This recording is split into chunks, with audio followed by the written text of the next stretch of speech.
Hey, what's up, everybody, and welcome to episode 9 of Intense Takes Inside My Mind. Very happy to bring you guys this episode. We're in the heart of the NBA season now. We got about a month and a half left. I just got back from work. Tech guy by day, basketball savant every minute of the day. So I'm jumping right into this episode.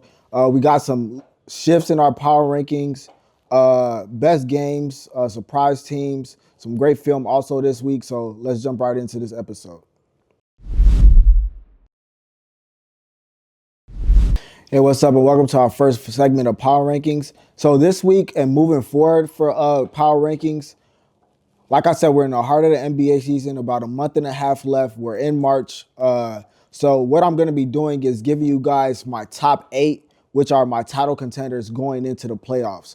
This could be in flux, as we all know, but I have 8 teams who I'll do my top 5, which is regular power rankings, and then my outside looking in, which I kind of introduced that in episode 8. So let's jump right into power rankings. Number one, still number one, and I think they've been number one now for about 3 or 4 episodes.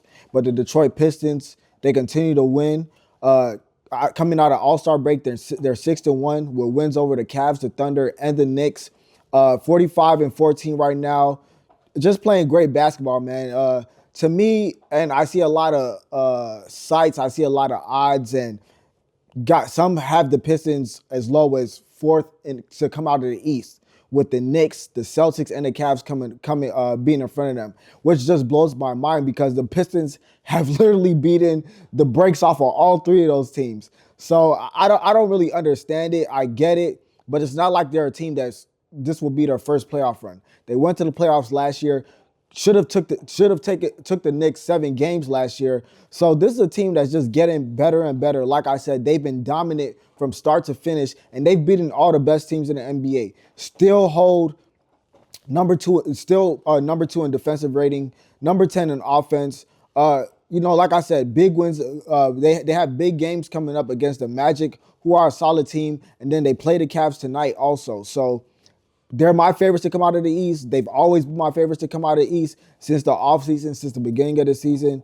And they just continue to show how good of a team they are. Number 2, I got the San Antonio Spurs, 43-17 right now. Just lost to the Knicks on Sunday to end their 11-game win streak, but this team is playing really good right now. Winners of 11 of their last 12 games with wins over the Pistons, wins over the Raptors, wins over the Suns. Wemby, unbelievable player, like we said. Great defense, great defensive player. Their team, number 7 in offense, number 3 in defense. What I see from the Spurs, and this is something that I've been kind of saying for a couple months now, and something that I feel like could hinder them come to playoffs, but whether they're going to win or lose a game based off of their 2 primary three-point shooters. That's Devin Vassell and Julian Champagnie.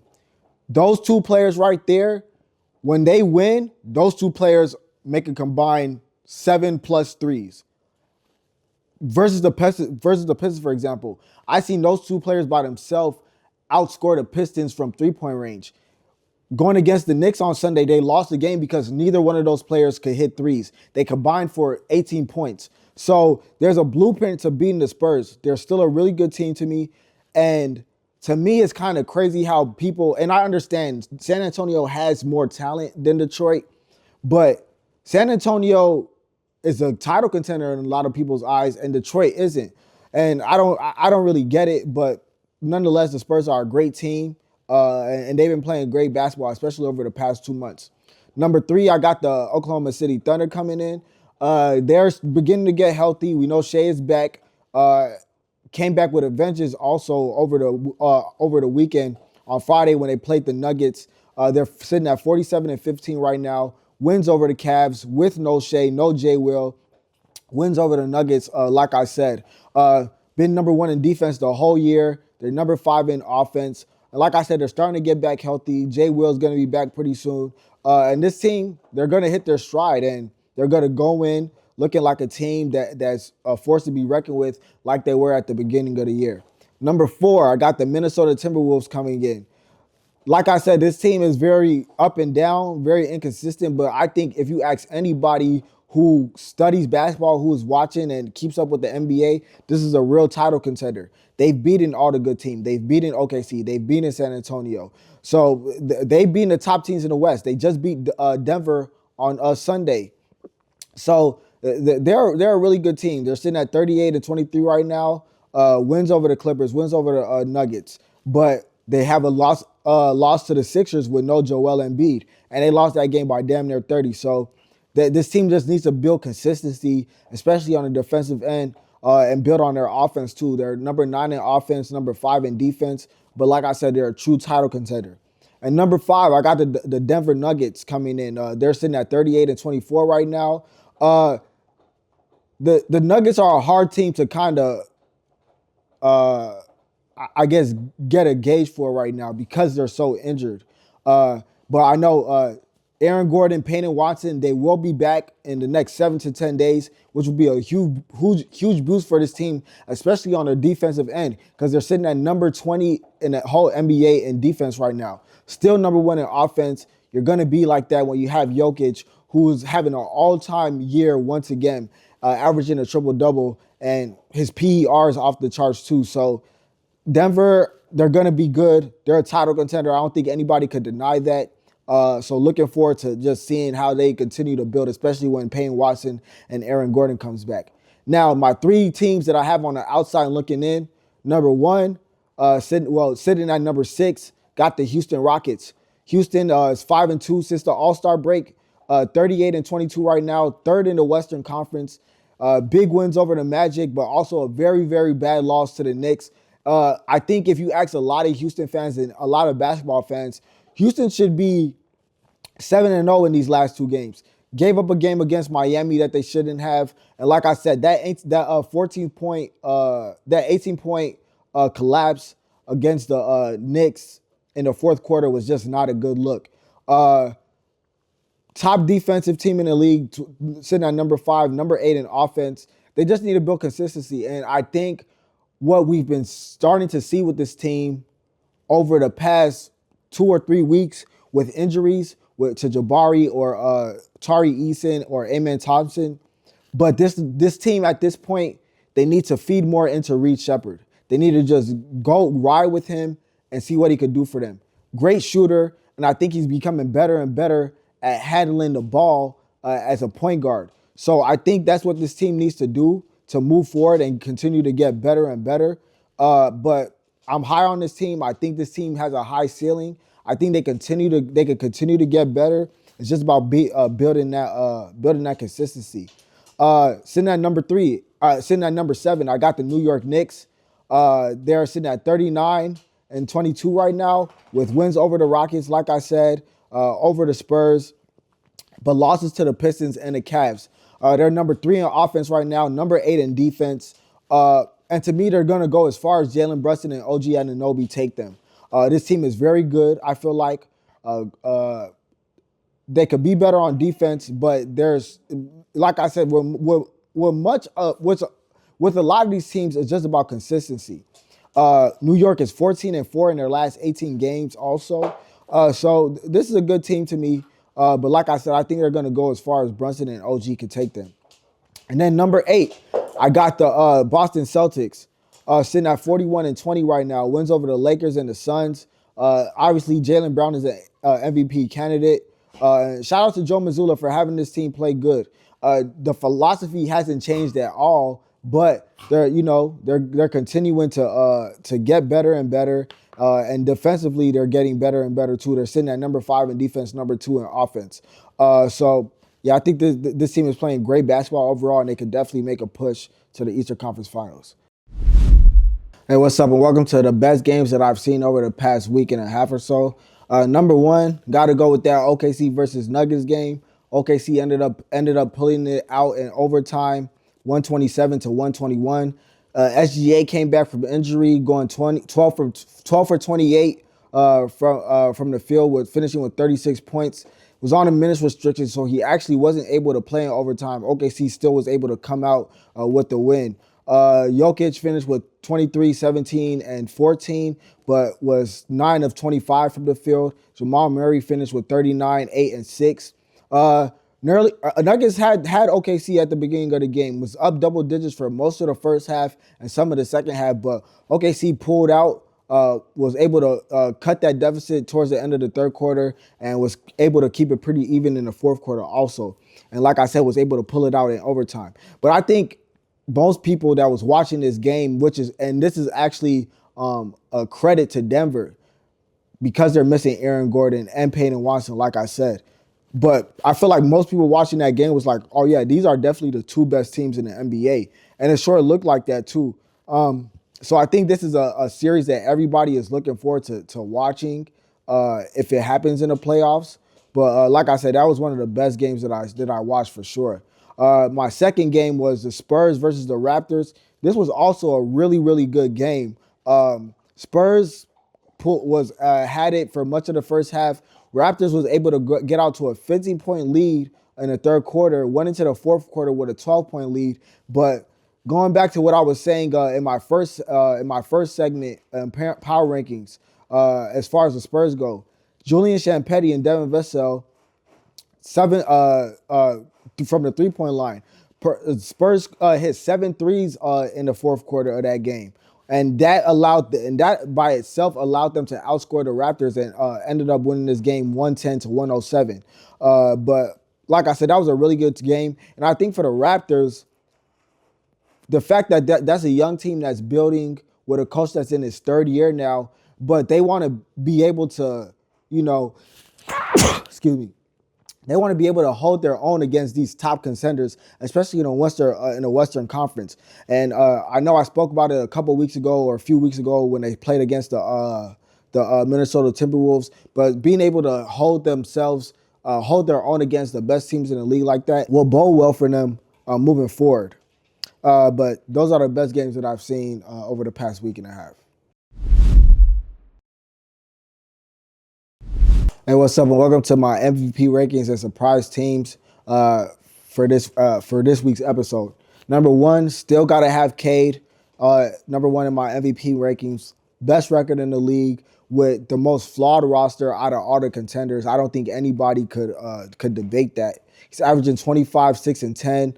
You just can't underestimate what he's doing for this team right now. Superstar player, plays on both ends of the court. Jalen Duren has been playing really, really good basketball, especially over the past 5 games, averaging better than 25 and 10. But like I said, Cade is he's the engine for that team, and you're the best player on the best team. You got to be number one in MVP rankings.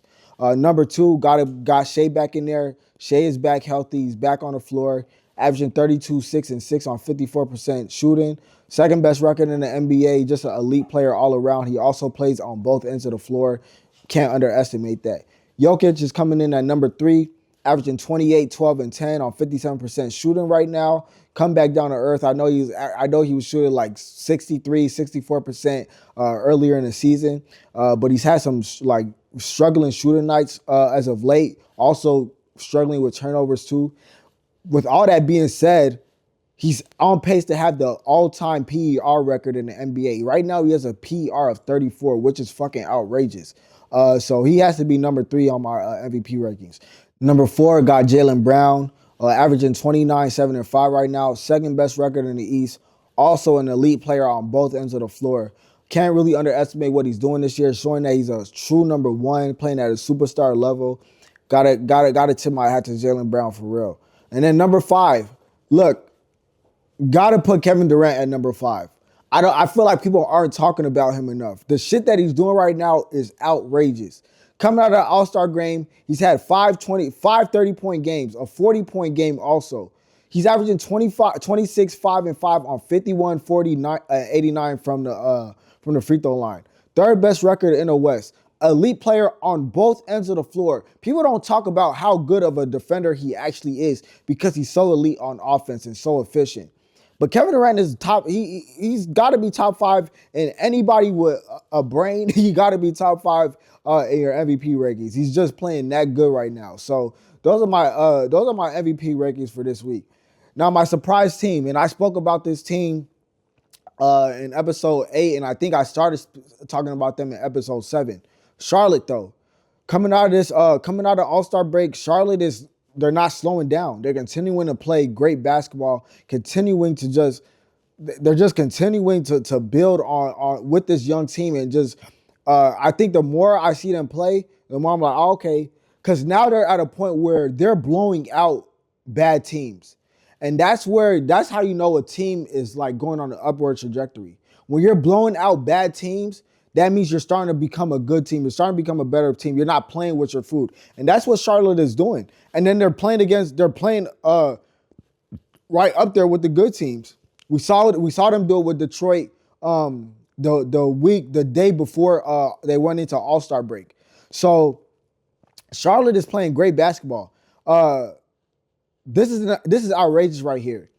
With the lineup of LaMelo Ball, Khan, Brandon Miller, Miles Bridges, and Diabate, this lineup is 18-2. They got the number. They're number one in net rating, number one in offense. Also, like this team is playing great basketball right now, and they have been playing like that for the past two and a half months. I would say 3 young stars on your roster, like I said, and anybody that knows me knows how high I am on Brandon Miller. Everybody that had any conversation with me, like when Brandon Miller and Wemby and Scoot were coming out into that draft, I was the one that said, oh, I would take Brandon Miller number one if it was me. Now, maybe I went a little overboard with that because Wemby is insane. But Brandon Miller, he's a top 30 player in the league, elite scorer. He defends also. He could shoot the ball. He could facilitate. He's just a great basketball player. So, like I said, you got to start a build around. You got LaMelo, who's a entertaining player, also could get hot from three, but could also facilitate. He could also, compete on the defensive end too. So I love Charlotte, man, and I always felt like this team had the talent. But shout out to Charles Lee for being able to be that coach to put it all together for this team. It helps having a player like Concacaf who seems to just love basketball, elite shooter, probably a top 3 or 4 shooter in the NBA as a rookie. So, I mean, can't get much better than what Charlotte has been doing over the past 2.5 months, over the past 20 games. That's my MVP rankings and surprise teams for this episode. All right, so this week on Bonus Takes, I wanna talk about the Rockets, and I want to talk about 2 players specifically because I feel like what happens in the playoffs is going to be is going to be a determining factor in what happens with Alperen Sengun and Amen Thompson. If the Rockets get bounced in the first round or get bounced in the second round, like 4 or 5 games, I truly believe one of those players are going to be traded for Giannis this summer. Sengun is a player that he feasts on very bad teams, but against good teams, he struggles. And for you to be a center and not shooting 50% from the field, that's kind of outrageous. The ball stops with him a lot. He's not a good shooter from the outside, but he's really not that good of a shooter from 5 feet and under either. And I think for a center, that's just terrible. It's unacceptable. On the point of Amen Thompson, like I said, being a guard, you have to have some semblance of a jump shot. And he just doesn't have that right now. Now, I understand it's probably hard to, work on your game, improve in that area during the season. But, man, the Rockets are going to get beat because those 2 players are not going to be playing up to the standard. We could say all we want about Kevin Durant. We could, there's a lot of things you could say, but what you can't say is that what he's brought to this team has elevated them. But the reason why a lot of people look at this team as an underachiever is because their young players have underachieved. And I truly believe that one of those 2 players have to get moved if the Rockets are a serious organization. If the Rockets are serious about building a championship roster, and, as good as Kevin Durant is playing right now, he probably only has 2, maybe 3 years left of elite basketball after this. You don't want to waste that. You don't want to waste that away. And I think if you put Giannis and KD, pair them together, the Rockets are automatically the favorites to win the title. So we'll see what happens. I think it'll be different. if the Rockets are able to make it to the Western Conference Finals, obviously the finals, that's another thing. But if they make it to the Western Conference Finals, I do think that they'll keep those two players.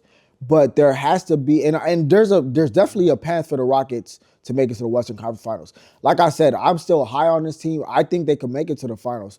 I think there needs to be a lot more Reed Shepherd. Like I said, he needs to be on the floor. I think Ime is doing that a lot now, especially allowing Reed to finish games, because that's what we really need. They really need Reed to finish these games, put more shooting, more scoring on the floor, so teams cannot load up on KD and Sengun to a lesser extent. So, like I said, just going back to those two players in particular, they are very flawed players, and it shows in a lot of the Rockets' losses. It does. And look, like I said, if the Rockets are serious about really winning a championship and maximizing this window that they have with Kevin Durant, if those two players don't improve or show you some type of something that you could hold on to going into next season and into this postseason, I believe one of those two players have to get moved. Hey, what's up, and welcome to Intense Takes Inside My Mind Field Breakdown. This week we're going to look at some offensive possession from the San Antonio Spurs, a possession that started off in transition and then ended up turning into a half court. A great ball movement all around, ended up in a wide open three for Harrison Barnes. Let's jump right into it. So we got De'Aaron Fox coming down, pull back, and we got the Pistons who get back on defense fairly good. So we have a screen set by Luke Kornet right here. He dives to the rim. He passes it, one more pass, a drive, kick. Harrison Barnes for the open three. So let's go back again, and I want to show you from start to finish. We got some good defense right here. De'Aaron Fox is in transition. Pistons get back on defense quick. Everybody picks up a man. So now it turns into half court. We got a screen and roll coming here. Luke Kornet dives, one more kick, pump fake, and then turns into a wide open shot for Harrison Barnes. So it was just great offense all around. What turned into, great transition offense, great transition defense by the Detroit Pistons, and then turning that into a half court wide open three for the San Antonio Spurs, which ultimately helped them win this game. I mean, they outshot the Pistons from three-point range 18-7. More times than not, that's going to get you a win for sure. But that was a great possession that I really enjoyed watching this game. Hey, what's up, and welcome to part 2 of Inside My Mind Film Breakdown. Today I want to show you the defensive possession from the Rockets versus Magic game. Let's get right into it. We got Jevon Carter coming up here, bringing up. We got a switch right here, KD switching. Screen set, more switches. So Reed goes under. So as we see Pablo is gonna be posting up with Kevin Durant. We see Sengun, he's gonna shade over into the paint a little bit. And we see Reed, he's gonna have his eyes down. He's probably gonna jab a little bit, come in, fake help, but just try to give KD some help where he's needed. I know a few times during this game, Paulo was able to get downhill on KD, use his strength, use his girth to be able to put KD in a basket. So, this being the fourth quarter, I think this was an adjustment that the Rockets had made. So I'll play it again. So we got Paulo, he's trying to switch. So we got Reed who comes down, and he's going to help. And then as Anthony Black is going to cut down to the rim, Sengun, as he was already shading more into the paint, he's able to take to help Reed as Anthony Black is cutting down. Tari's going to come up as he did. Pump fake, stayed on his feet. Another pump fake, staying on his feet. And just great contest all around by the Rockets on this play, like I said. So we'll play it back again. We got Reed going under the screen. Paulo's gonna go into the post. So we got Reed coming, and he's gonna shoot down now. He's gonna help. Sengun's gonna come. We got more good contest.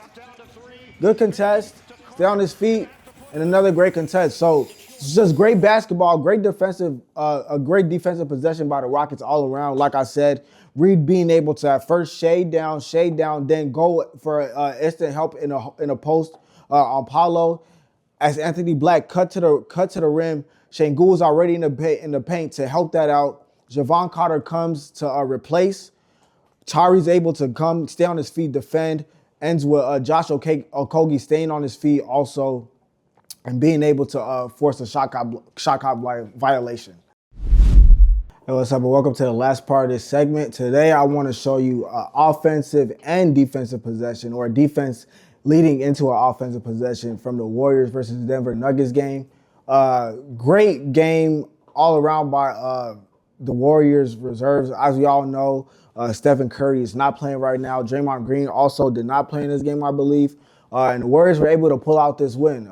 And this play right here is kind of epitome and is going to show why they were able to pull this game out. So let's jump right into it.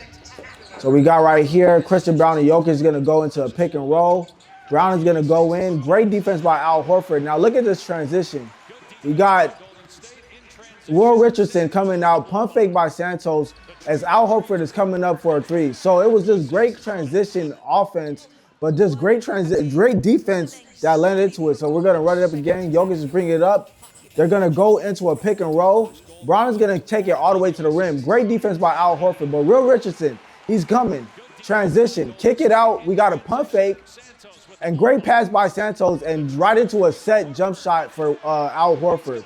So this play was just kind of the epitome of what this game was like for Golden State. Great ball movement, and then players just being able to make open shots. Ultimately, it's what led them to win this game. So it was a play that stuck out to me, like I said, on both ends of the floor.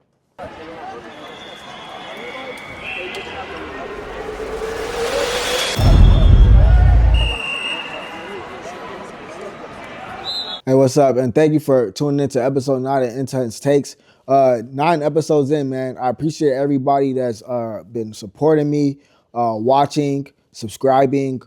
Pass it on to friends, family, anybody that wants to learn more about the game. Like I said, just show them this podcast. I think that they'll be able to learn a lot. Looking forward to seeing you guys in episode 10.